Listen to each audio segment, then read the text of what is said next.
My name is Wes Spikerman, a senior boarding student from Wayne, Pennsylvania. My name is David Mosley, a senior boarding student from Driggs, Idaho. And this is Tornado Talk. Welcome, everybody.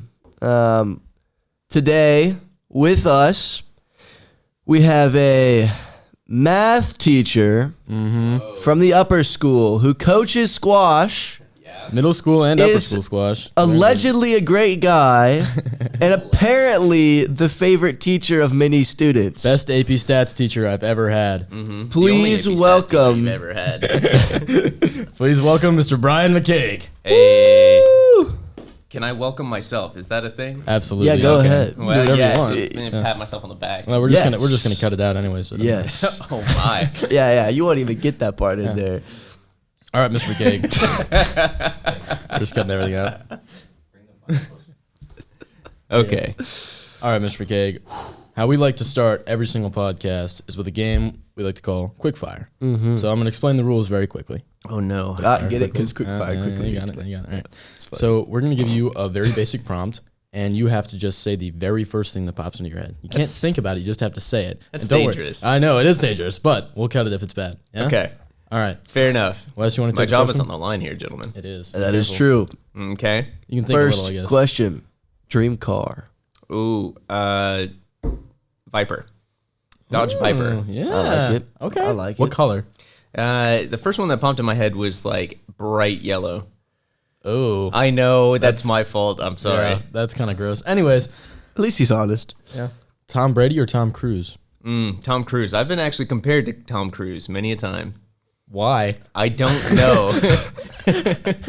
Like, It's got to be the charisma. It's got to be the charisma. well, okay, you guys have similar, like black hair, right? Right? Yeah. And Yeah, somebody said Yeah, I I looked got it. exactly like his brother, and I was like, I'm a little bit darker complexion, and he is not, so I don't see it. yeah, he's also like 5'5", and you're like 6'8", something crazy.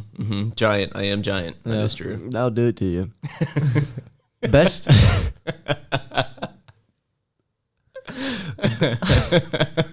I knew it was a mistake bringing him on the podcast. Not gonna get anything done.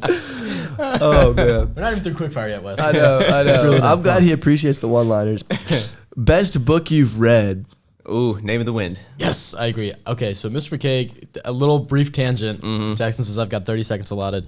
So for Christmas, Gordon and I, my twin brother, we exchanged our favorite book list with Mr. McCague, and it's all fantasy novels. And the first one on McCague's list that he gave to us was this book, Name of the Wind. Name of the Wind, in the King Killer Chronicle. It Which is not completed. It's not no, completed. no. Which is why I have not You know started what? it, because He's it's just like ridiculous. George R. R. Martin. That's exactly why I am so mad. I even prefaced it by saying you should not read this book because you're going to love it so much. At the end, you will be mad at Patrick Rothfuss. It's That been is about everything what, I've 10 heard. years It's since been the forever. Yeah. So I haven't read it. It is really My good, dad though. warned It's me. He was fantastic. like, don't read it till it's Fantastic. finished. And I was like, you all right. want to know what prose should be written like? This is it. It's fantastic. It's fantastic. The opening prologue is perhaps. Anyways, moving on, because we're definitely past 30 seconds. All right, Mr. McCague, favorite math class? Oh. Man, Oh, no. no. That's just cruel. Oh that in no. And it's not your fourth period. So there was this stats COVID class. year. What? No, I'm just kidding. I'm kidding. It's got to be fourth period. Yeah! Fourth Followed period. followed very closely by seventh period. Very Yeah. closely. That is a lie. Shout out to all the guys. That is a Fourth lie. period, I have never AP seen. statistics. I have never seen this man smile so much as when I invade his fourth period math class. Oh, it's fantastic. You would fit right in. I don't know why you didn't take stats. Oh wait, because I'm not smart. that wasn't the reason. Ouch. Man, that hurt. Most exciting Macaulay tradition. Ooh, there are so many. So when I first came to Macaulay, I was like, ooh, Macaulay. You know, I used to play against Macaulay. I went to Oak Ridge. So we'd come down here and play tennis tournaments and Rotary tournaments. And first time I walked on campus, I was like, holy crap, what is this? Like, everything is beautiful. Everything looks very expensive. Don't touch anything. If you break it, you pay for it. That's what Mama said. Oh my gosh. Like, this place is amazing. So, but then coming here and working, there were so many things that I didn't know. Like my first thought stepping on campus was like, all these boys are super entitled. Like, they're all super rich and don't, deserve to be here. Like, that was my first thought without knowing a single person on campus. And then I came on campus, and then I got to see all these wonderful guys who are either on scholarship. Like, I think it's something like 60 or 70% of the guys are on some type of scholarship or some type of assistance. And like, that really changed my perspective. But one of the time-honored traditions here is duty. I know it's cliche, whatever. Actually, I don't think we ever had that answer before. That's not very cliche. Well, but I mean, like, honor, truth, and duty, right? Like, right. right. Let the guys roll. Duty. I thought he was also talking about dorm duty. I was like, that's interesting. All right. No, nobody's ever going to say dorm duty. But I mean, like, the idea that we have a duty to each other. We have a duty to respect what we have, who we have, and the time that we have together. So one of my favorite traditions is, like, we have respect for each other. You have my respect until you give me a reason not to. Ready? Yeah, right. Please no. It was my favorite period. But that's what I like, though. I mean, I like being able to show each other respect, and I like the ability for young men to be able to say, Coach, I didn't do my homework last night. I am sorry, because I am, and I slept. Okay, I get it. Like, your days are quite packed. You've got 5 to 6 classes a day, lunch, and you probably had weights in the morning, and you probably had practice until 5:36 in the evening. I get it. Okay, just finish it. Show me tomorrow, but make sure that it's done so that we can move on, because you are holding us up, kind of thing. The ability to be real, the duty that we owe to each other to have respect. That is my favorite tradition. That was a really very solid answer. Very, very solid answer. From a math teacher. I know, it was very unexpected. I was expecting that from maybe an English teacher, but math teacher, very, very well articulated. You'd be surprised. Yeah. All right, jumping in to a little some questions here. I'm very curious. So you played against Macaulay in high school. Mm-hmm. How'd you get to Macaulay as a teacher? Ooh, that's a long one. Oh, we have time for that one? Okay. Well, so basically, I went to Oak Ridge High School, and you have to understand, Oak Ridge High School, in Oak Ridge, like, there's a joke, we glow in the dark, because it's the atomic city. It's actually one of 3 secret cities that were created to create the atomic bomb, the bombs for Hiroshima and Nagasaki. So I thought he was like making some weird fantasy. No, I didn't believe. No, this is a real pure science fiction. Anything he was saying, I was like, oh. So there's 3 plants out there. There's K25, X10, and Y12. Those are the 3 plants that were supposed to try and enrich uranium. Y12 was the first plant to do so. What ended up happening is there were 300 farmers, and that was it. That's all that Oak Ridge was before the government came in and created a secret city. Suddenly, you have now 60,000 scientists and 300 farmers. Okay? So, yeah. And it went up like in a matter of weeks. We're talking about the rate at which the houses went up was 1 house per 90 seconds. That's how fast and how many houses were being created. It was, right, it was nuts. So how do you teach PhDs and scientists kids? Well, you have to bring in really smart teachers, right? Because if your parent's a scientist, you're probably getting some stuff at home. Enter Bryon McCague. No, not yet. I wasn't even thought of yet. But so I got those teachers at the end of their tenure. So at the end of their careers, when they had 60, 50 years of experience, I got those teachers. Ooh. So my senior year looked like AP, free class that I used to be a student aide for a teacher who teaches AP. Right? Wow. Those were my classes. I went into college with, I think, 24 credits out of 120. I could have gone in as a sophomore, halfway through my sophomore year. I proceeded to graduate in 4 years. We'll just leave that there. That's a story for another time. And then I went to go work at X10. So I went to go work out at the plants. I was a project controller, manipulating a couple 100,000 lines of Excel data daily. It was really boring. But the data was interesting. So my cubicle was like about a third of the size of this room, which this room feels claustrophobic already. But that was in about 2006, 2007. So what ended up happening is we had a recession around that time. No, sorry. That was around 2010. 2010, 2011. We had another recession around that time. And they seem to be coming more often. And so because our contract is with the government like just hacks and slashes things. So there's no funding for it. They don't fire you, they lay you off. There's not enough work. We have to let you go kind of thing. So my mentality was, hey, I'm going to stay at this one job for 50 years. I'll become the senior dude and I'll know everything. Woo. Fired within the first 6 months. That's great. Womp womp. Right? Right? You talk about a bummer. Womp womp. So went to go work for a former boss of mine. His name was Mike O'Hearn, and he had a mathnasium in Knoxville. So I worked with him for a little while until he decided that he wanted to open up shop down here in Chattanooga. So he sent me and my best friend Martin Brown down here, and Martin was my my brother, my boss, and my roommate. I don't have brothers, but like he might as well be. Yeah. So when we're at work, it was like strictly business, right? But it was strictly business. Like if I messed up, he would be like, "Hey, let's not do that again." I need you to step into my office real quick. Exactly. But it was like, all right, straight face on, real talk. Okay. Straight face off. All right, we're back, Yeah. But it was awesome. And then when we went home, it was like the boss title and the subordinate title would go away, and we were brothers, So that's how I came to Chattanooga. And then I had taught at Mathnasium for probably about 6-7 years. And then there was a lady here that worked in the learning center. I love those ladies. They are fantastic. If you haven't been there, please go see them, etc. But she had, one of her sons was a PhD in physics. Her other son was like a PhD in like computer science, and like she's out here, right, Not that impressive. Light stuff, born to to excellence, etc.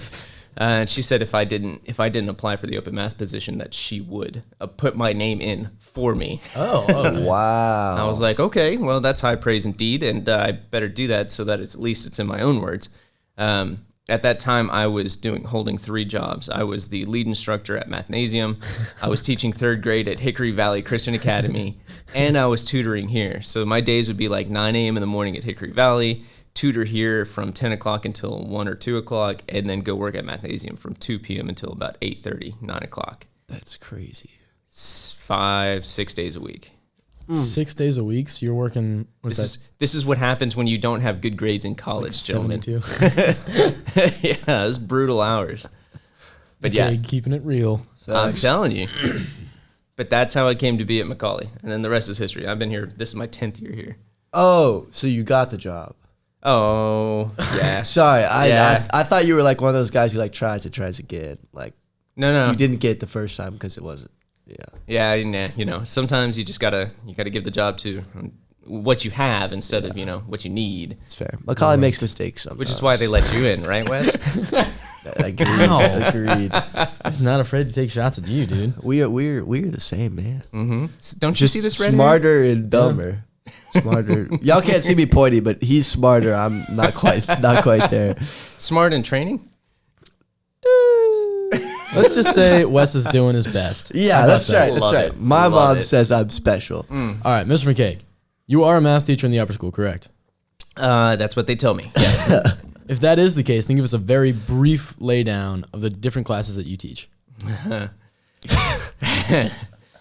All right. So I teach 5 periods, but I teach 6 courses, if that makes any sense whatsoever. I know.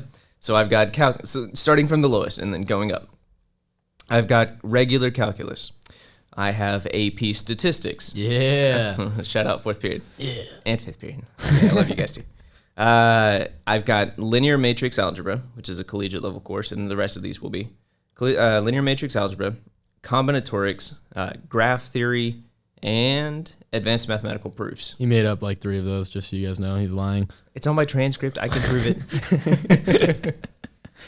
All right. Yeah. So the interesting thing is like those last 4 courses, 2 of them meet in 1 period. So right now I'm doing linear and combinatorics, and I believe it's 1st period. They get 2 days a week of one of them, and then 2 days a week of the other one. And then while one of them is taking notes in class, the other one has homework that they're working on, like these are the classes that I give you 3 problems and it takes you 1 week to do them. That's these level of courses. Jeez. Yeah. So is it cal or galvanatoric? Combinatorics. Combinatorics. Yeah. Combinatorics. Combinatorics. What is that? It's the study of combinations in a random process. So, for example, if you were to, I don't know, draw 4 cards from a deck, what's the probability, or how many combinations can you make such that 2 of them are red and the last 2 are black? Like, you can calculate those particular things. It sucks, but you could do it. Well, you could create a binomial distribution, and either it is red or it isn't, or it is black or it isn't, and then you just do. Interesting you should say that, because it actually feeds back to a Pascal's triangle. Yeah. Everything, and it's a binomial coefficient. Exactly right, because it's either red or it's not. Yep. Wes, I remember that. You should have chapter. taken my class, Wes. This is your fault. Whatever. Yeah. All right. As y'all can tell, maybe not the biggest math guy. And I always have this burning question to ask math teachers. Why in the world am I taking your class? Like, why is math important? What am I going to use later? I'm never going to do calculus in my life. Mr. Mosley, would you like to take that answer for me? Absolutely not. That is all you, McCague. Oh, I was hoping. So I like to teach a lot of different things in my class. Like, obviously, they paid me for the course material. Obviously, my job is calculus teacher. So there's some stuff I have to get you through.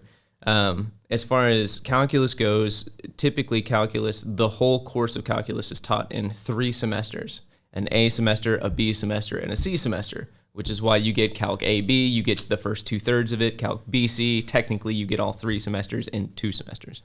If you were taking my class, I have different perspectives for different classes. So I have to approach teaching these 3 classes 3 different ways. If I'm teaching regular calc students, then I have to teach them what they need to know for next year. For example, if you're going to go into a calc course or any STEM course, you will have to take a calculus course in college.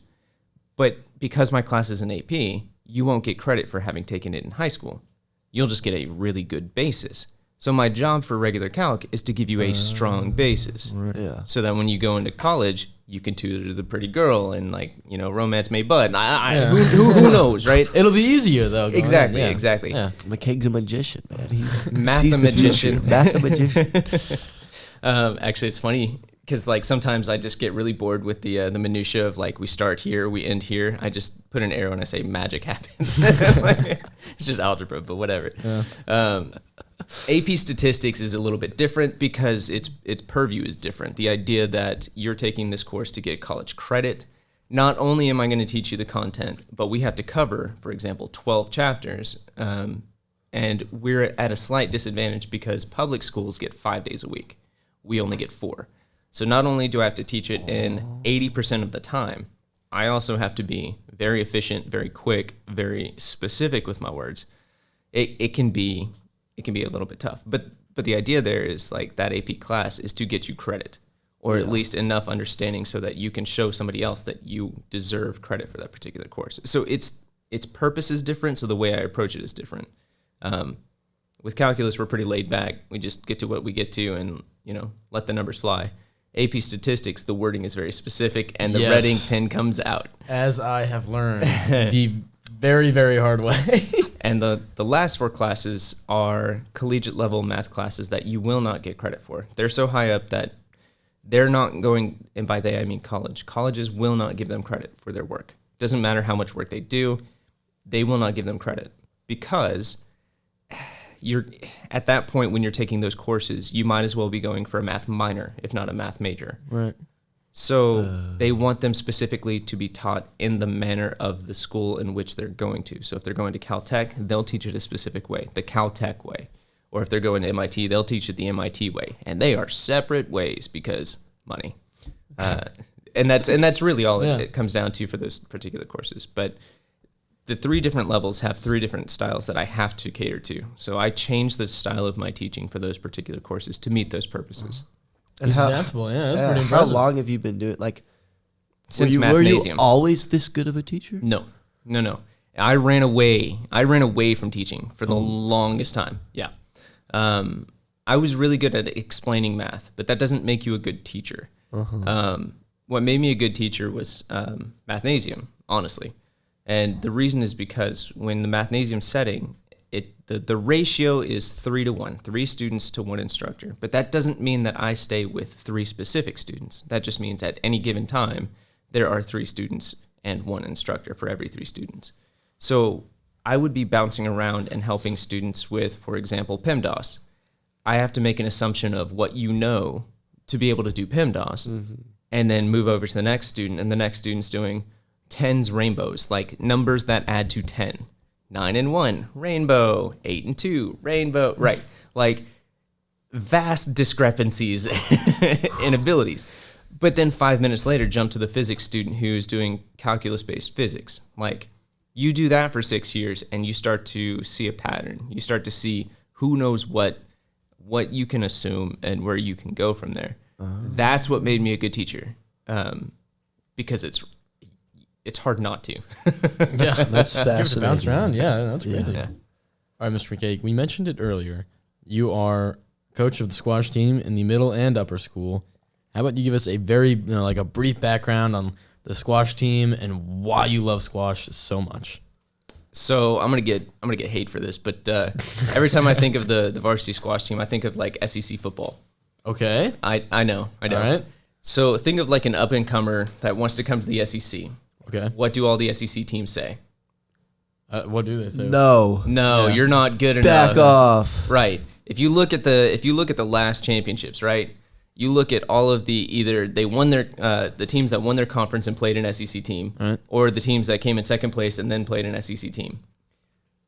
Tennessee, Georgia, Alabama, like they outscored those teams something stupid like 132-28.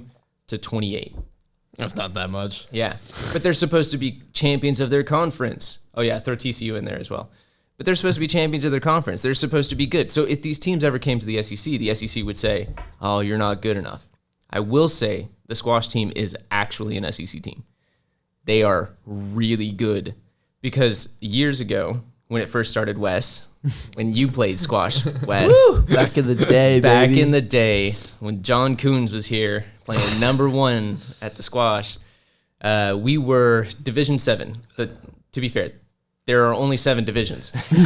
And if you play enough games, you literally get to go play in Division 7. Nice. Cool, And we baby. finished 3rd place, right? Yeah. And we finished 3rd place in Division 7. Next year was COVID year, so we didn't have it. But the year after that, we jumped to Division 5. All right. We played in Division 5, and we made it to the finals, and we finished 2nd. That's a pretty big jump. This year, It's because they lost me. dead weight. Exactly. You're dead to me. No. This year we're going Division 3. And as you can see, there's a pattern. Math teacher. Right. No, actually, no. Our guys are really, really good this year. Coach Dan has been doing a fantastic job with technique and whatnot. And if I do say so myself, I've been doing a fantastic job with the aerobic aspect of it, of go run that hill, kid. Like, we're good. Conditioning. I love watching the squash kids just run. looks I'm like, miserable. that used to be me. Yeah. Yeah, but now you're on cross country. No. I quit that sport too. We've noticed a trend. Only It's like, soccer has been you're talking consistent. smack as a cross country kid who literally your job is to run. Nope. That's painful.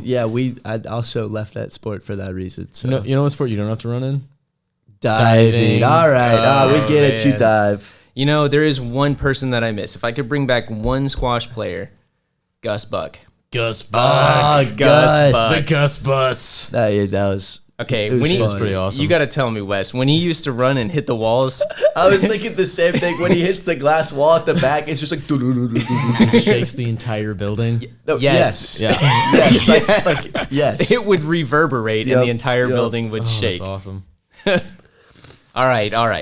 Moving on. Moving on. Not too much of a good thing. Now, we have another game that we like to play when we're getting closer to the end of the episode. We call it Over Under. This is one of my personal favorites.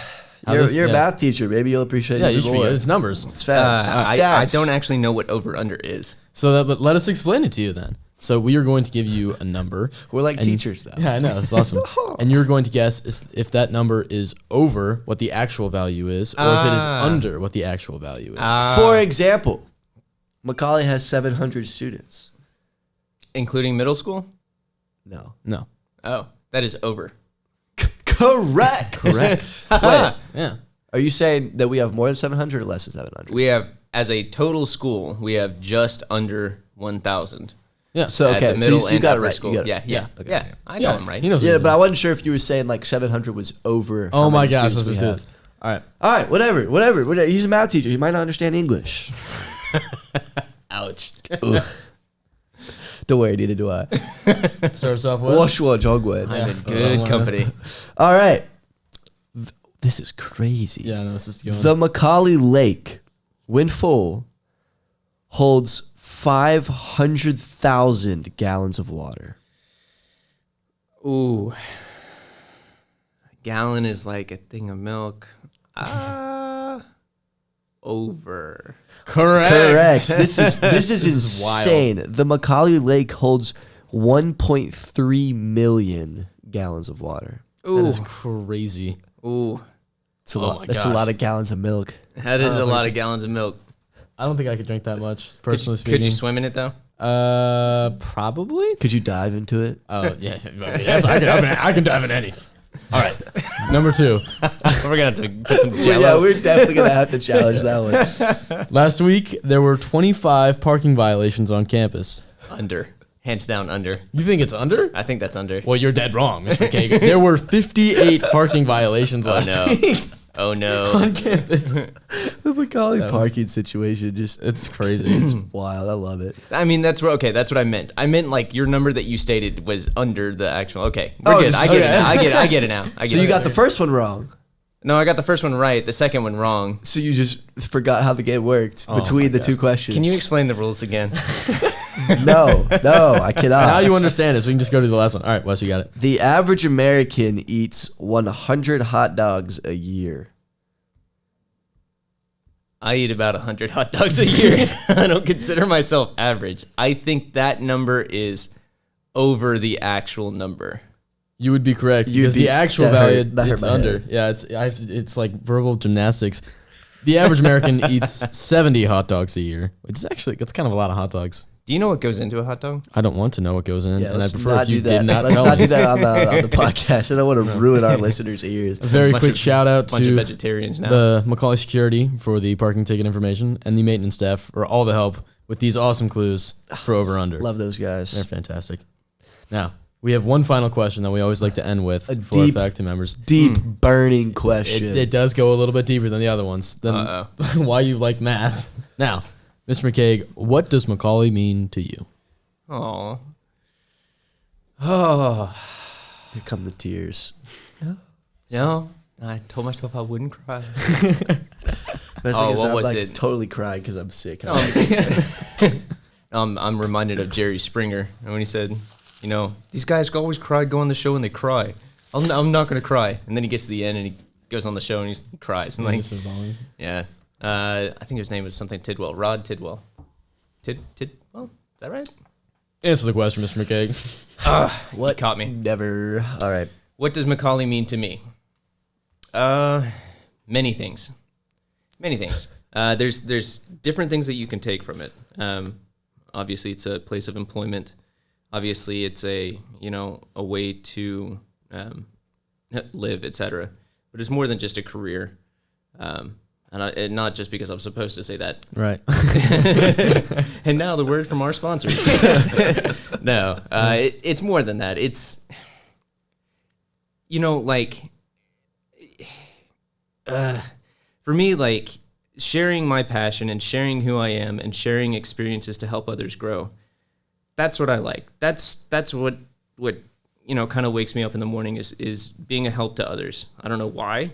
There's much better professions for me to be able to make money from that, but not as fulfilling. I find that it's a lot easier to be a teacher because I relate more with you guys than I do with the older generation. It mainly because we have the same squirreliness, we have the same all that sort of stuff. But for me, that's what it is. It's a place to fulfill, and the vehicle and the vessel through which I do that just happens to be math. I just happen to be good at it. You put me in an English classroom and It's gonna be awful. You're gonna give me a chat bot, chat GPT. Yeah, and I'm gonna be like, this is fantastic work. F. Like, yeah, that's a whole nother topic. But I don't know. The opportunities just to like give you the real world and how it is, despite the fact that you don't know that you're sheltered, right? Yeah. Like you see bits and pieces of it. Like when we go out on Martin Luther King Day and we go help pick out the community because you're forced to, forced voluntary labor. Right.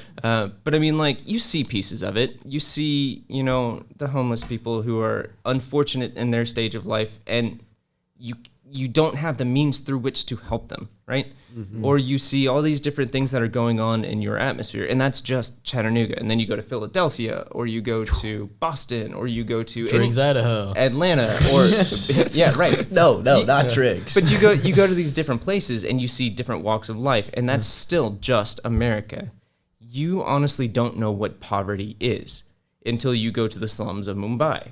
You don't know what true religious faith is until you go to the tribes of Africa. Like you don't know because you haven't experienced it. Mm-hmm. So being able to like share these things, that's what Macaulay means to me. It's a place through which I can help the next generation grow, and not just into like another jerk face who, here's, whatever. It's just, I want you to be the best human being that you could possibly be. And this is a fantastic place and a fantastic atmosphere for me to be able to do that. So Macaulay means a lot to me to be able to have the authority to do that.